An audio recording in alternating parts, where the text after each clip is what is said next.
এ পর্যন্ত ১৩ পুলিশ সদস্যকে পিটিয়ে হত্যা করা হয়েছে বলে নিশ্চিত করেছেন রাজশাহী রেঞ্জের অতিরিক্ত ডিআইজি। বৈষম্য বিরোধী ছাত্র আন্দোলনের সর্বাত্মক অসহযোগ কর্মসূচি ঘিরে রাজধানী ঢাকাসহ দেশের বিভিন্ন স্থানে সংঘর্ষের ঘটনা ঘটেছে। এসব সংঘর্ষে প্রাণহানির খবর পাওয়া গেছে।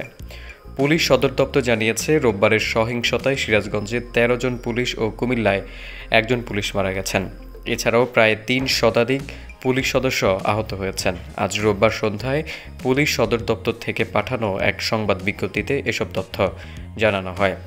পুলিশ সদর দপ্তর জানায়, সন্ত্রাসী হামলায় সিরাজগঞ্জের এনায়েতপুর থানার ১৩ জন এবং কুমিল্লার ইলিয়টগঞ্জ হাইওয়ে থানার একজন পুলিশ সদস্য এ পর্যন্ত প্রাপ্ত তথ্যমতে ১৪ জন পুলিশ সদস্য নিহত হয়েছেন।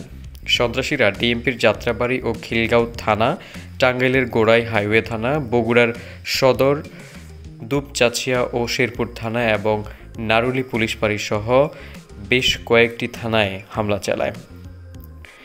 পাবনা ও সিরাজগঞ্জ পুলিশ সুপার কার্যালয়, দিনাজপুর সদর থানা আক্রমণ করেছে। আহত পুলিশ সদস্য প্রায় ৩ শতাধিক।